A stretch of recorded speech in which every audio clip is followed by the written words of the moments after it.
what does one do if they're gay? I know what lying with men is according to the Torah. Well, if I answer this question, then most likely TikTok is going to throw me off. So I will answer this question. So if TikTok throws me off, then you guys can go to bh.live and then continue watching this video. I'm never going to run away from a question just because of fear of the TikTok terrorists. But nonetheless, homosexuality is forbidden according to the Torah. There are multiple verses in the Torah that forbid the act of homosexuality. That's just simply a reality. Okay? LGBTQ and all of the other pronouns and non-pronouns that they're using, all that stuff, it's all forbidden according to the Torah. Now, if a person has attraction to the same type of gender that they have to understand that it's not that they're attracted to the same gender, they're attracted to something that they are not. So, if they think, when a man thinks that he's attracted to another man, that's not because he's attracted to men. That's because he's attracted to something masculine. He's attracted to something masculine because he himself is feminine. This is why you will see very often the homosexual couples are opposites of each other. No different than, regular couples. The men and women are different from each other. Women are more likely to be feminine. Here we go, got thrown out. I knew it. Women are more likely to be feminine. Men are more likely to be masculine. So if a person is going to go to somebody and say, listen, you're feminine, and a guy is feminine, that guy that's a feminine guy is not going to be attracted to a feminine girl. He's not going to be attracted to a feminine girl. So what's the solution? Simple. Find a masculine girl. You find a masculine girl, you can still fulfill all of the mitzvot. Very simple. Now, as far as the Holy Torah does not accept homosexuality, LGBTQ, all that filth under any condition whatsoever. It's never permitted. It will never be permitted. It will always be against the Torah.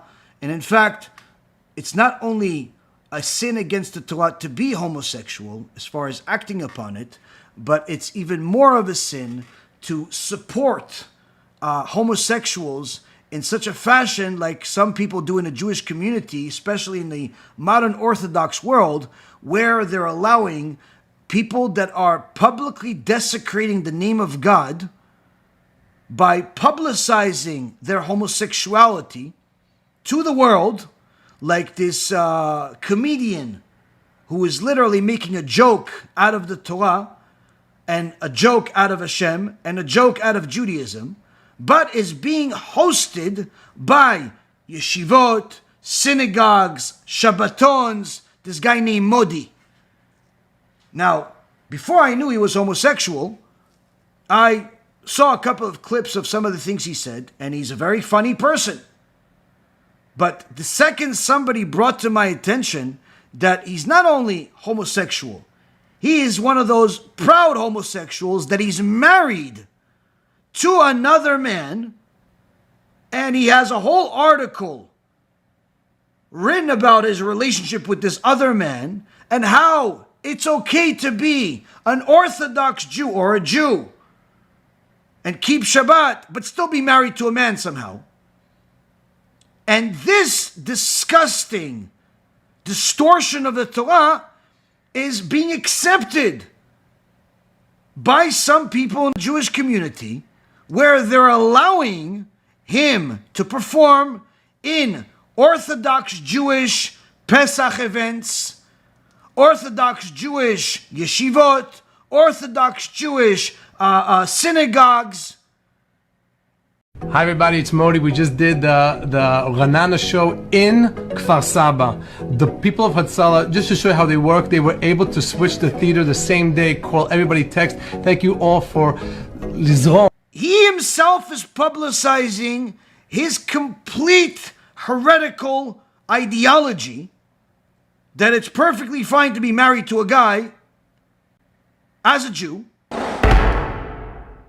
and they're accepting him. This is like bringing Jesus to speak at your synagogue.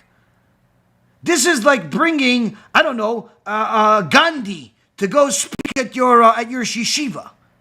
This is like bringing literally the enemies of Jews to speak to the Jews. Why? You're going to say, no, but he's just doing comedy. No, you're not understanding.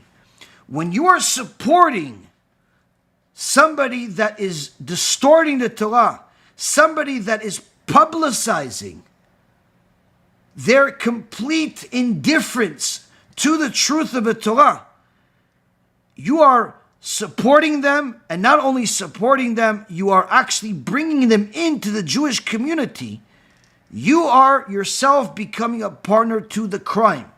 And every single person that supports this, supports him or anybody like him in Jewish communities, will have to pay the bill in Gehenom at some point when they leave this world, and they will be embarrassed in such a fashion that literally they're going to regret the day they were born for something that they didn't even necessarily care about. Something that was not relevant to them. They just thought, no, whatever, we just want to bring a comedian. No, you're not understanding. Bringing a comedian that makes fun of the Torah, that's bringing in somebody like Korach to your synagogue. That's like bringing somebody that is literally an enemy of the Torah. If he was homosexual but in hiding, like the previous generation. Homosexuality is not a new sin. It existed since the beginning of time, unfortunately. Dor HaMabul, the generation of Noah, was destroyed because of homosexuality and wasting seed and all of that immorality. Mitzrayim, homosexuality. Rambam paskins Halacha that the women are forbidden. We learned from Mitzrayim. We learned from Egypt. So the point is that this stuff is not new. Sinners have always existed, but at least in the past, most of people that would do stuff like this would do it in private. If he was like the previous generation, did it in private, and no one really knew about it, except close family and friends, okay, it's one thing. You don't know. You invited him. You're not a partner to the crime. But he himself is publicizing it in the media. And he himself is saying that he's even changing his jokes and his content in order to actually celebrate this and publicize this filth. Which means you're in a Jewish community, you're going to start hearing LGBTQ jokes. It's literally bringing a missionary to a synagogue. What rabbi would do such a thing? Oh wait, there's a few. All joking aside, this is the reality.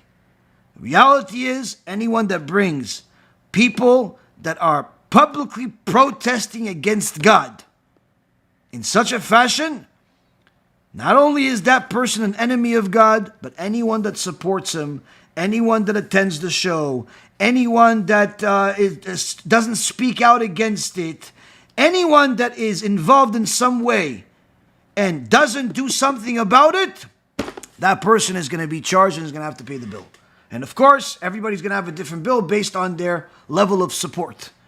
But this was certainly a disgusting new development in the so-called religious world that is so comfortably numb in some parts that they forgot that homosexuality is not only a sin for the individual, it's a sin for the supporters too. It's not a matter of homosexuality being in a private homes. Nobody publicizes their, at least not normal people, publicizes their normal behavior at home. No one does that. But when these people publicize their despicable behavior in such a fashion that they force it down society's throat, and even more than that, they put God's name on it as if this is okay, as if he signed off on it, this is heretical, this is apikorsut, this is amin. This is a person that is no different than a Christian missionary. This is no different than a spiritual terrorist of the highest kind. According to halacha. If somebody cares about halacha, they're going to care about everything I just said. Somebody doesn't care about halacha, they're going to make fun of everything that I said. So it all depends which camp you're in. You're either with Korach and his followers, or you're with the people that follow Moshe Rabbeinu. Simple.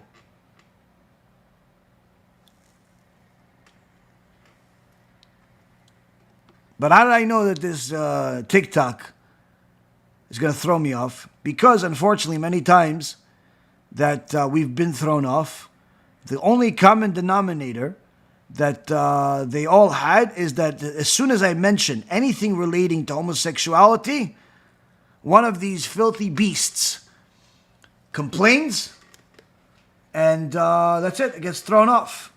Meaning they can say whatever they want to say about normal people. They can educate and miseducate society. Nobody says a thing. Nobody's allowed to say a thing. But the second that you even speak about the subject, and how it's simply, again, we're not even saying do anything bad to them. We're simply saying this is unacceptable according to our 3,000-year-old religion. That's it. You're not allowed to speak up. This is obviously shows you that the truth is not what they're looking for. And that's what it is. But for us to not speak out the truth is simply not, it's not part of the equation. We're not going to, I knew that I was going to get thrown off, but we still have to do it because, again, for the sake of HaKadosh Baruch Hu, there is no limitation. If that means that we'll get thrown off, we'll get thrown off. That means that we're going to have less people. Whatever it is. You don't publicize less Torah just because there's going to be hurdles in the way.